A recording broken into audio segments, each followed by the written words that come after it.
I want to tell you a story of the old days, when people were different from now. When you look at me with my gray hair, my shoulders bent with the years, you may not believe that I, Tuktu, was once a child, young and carefree. But it was so. One of my fondest memories is of my father, who taught me how to hunt the seal, who taught me the secrets of the moon and stars, who taught me also the arts of the bow, the harpoon, and the fishing spear. I well remember my first visit to the place of many fishes. We set out laden with our spears and tent poles, also the many skins needed to make a tent. The day was bright with autumn sun, and I could tell that my father was in a good humor. I brought him a drink from the cold, clear river. He smiled and said I was a joy to him, that I would certainly be the greatest of all hunters, and that if I was tired, he would carry me.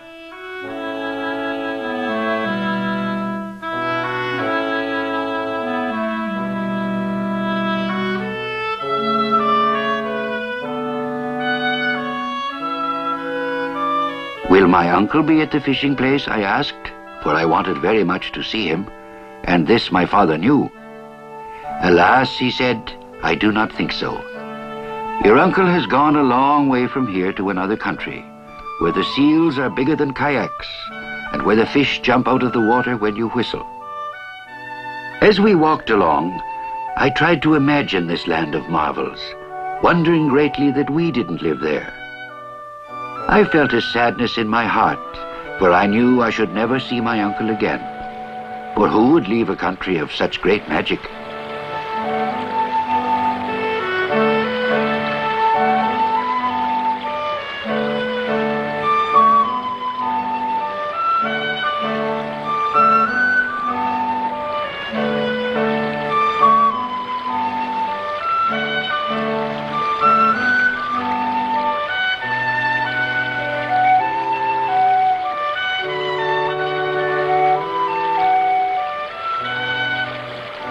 At last we came near to the place of many fishes. Look, said my father, there is a tent. I believe strangers have arrived before us. We hurried forward. I heard a shout, Tuktu, Tuktu! It was my uncle. My heart was full of joy when I saw him. I have cut my hair for the winter, I said. And I also, he answered. And you have grown, Tuktu. Soon you will be a great hunter, even as your father. My uncle helped with the tent, placing it near to his own on dry, smooth ground. I asked him if he had come back from a long journey. Yes, Tuktu, I have, he said. Were the seals as big as kayaks? I asked. And did the fish leap out of the water when you whistled? But my uncle only laughed. Said my mother, some fathers fill the ears of their children with dreams. Some fathers tease their children with foolish tales. I watched the men go down to the long stone weir in the river. My father told me all about this weir, how very old it was, made by the Eskimos of long, long ago. Almost 300 winters had passed away since our ancestors had built the weir, stone by stone, building it up carefully and artfully, this long wall to trap the Arctic char that swam up the river during the few weeks of autumn.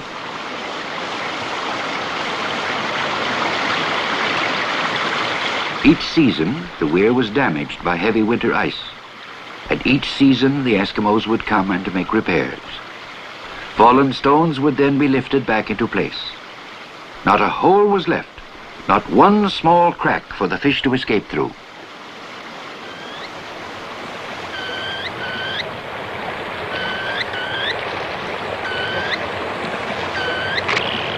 The winter before had been very hard. I remember how my father and my uncle worked a long time to repair the weir. But presently the task was finished. My father said, now we can only wait and be patient. I still have work to do, for my spear needs mending. I pray to the water spirit for a good catch. We have many mouths to feed during the long winter.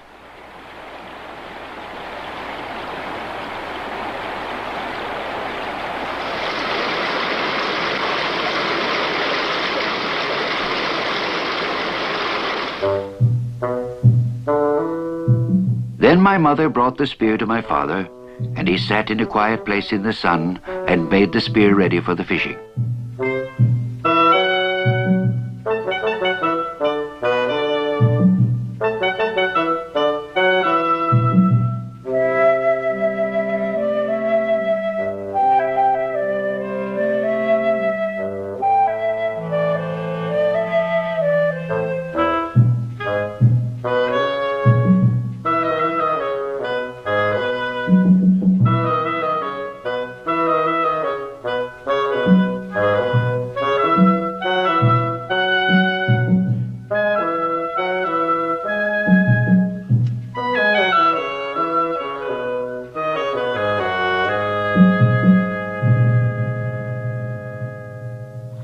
At last the fish returned and were trapped by the weir.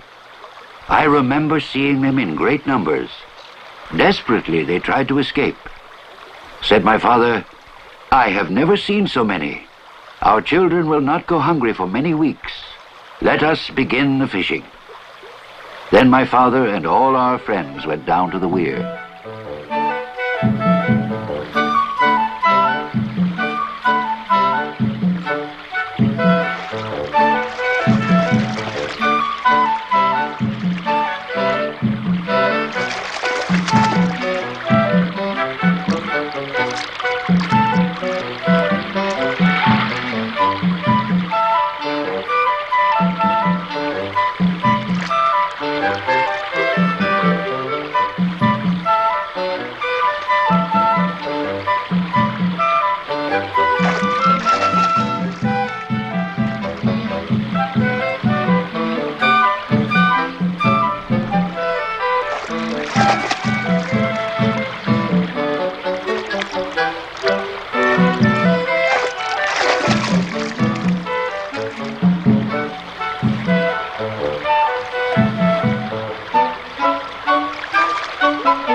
We caught fish in vast numbers that day, as many as there are stars in the sky.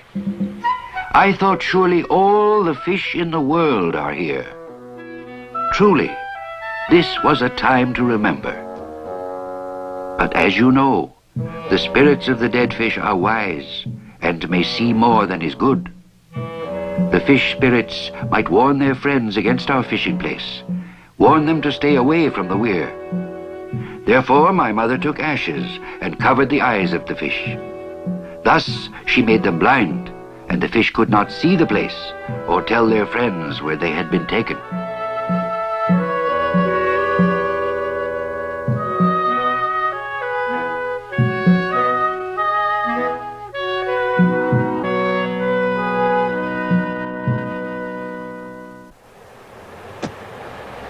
We made a cache or hiding place and covered the fish with stones. Here the fish would freeze and remain good to eat. Here also our winter food would remain safe from foxes and hungry polar bears. The day had been long and we were hungry. Said my father, "Our work is finished. Let a fire be made for the cooking pot and a feast prepared. Let all be thankful." Then my father took the fire drill and with the help of my uncle made a fire. The way they did this was wonderful to see.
My father said, "Today Tuktu has seen many things and brought luck to his father's spear.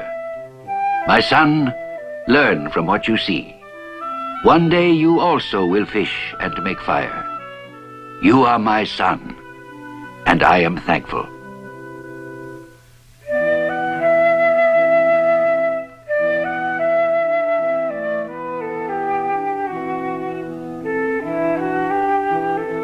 Let my breath blow a song of the animals I have caught, of the many fish that came into us from the wide sea. Let my breath blow a song in praise of the quick fish that move like arrows through the water. Do not be angry with us, little fish. I make this song for you. The lands around my dwelling are more beautiful because of you, and life is thankfulness.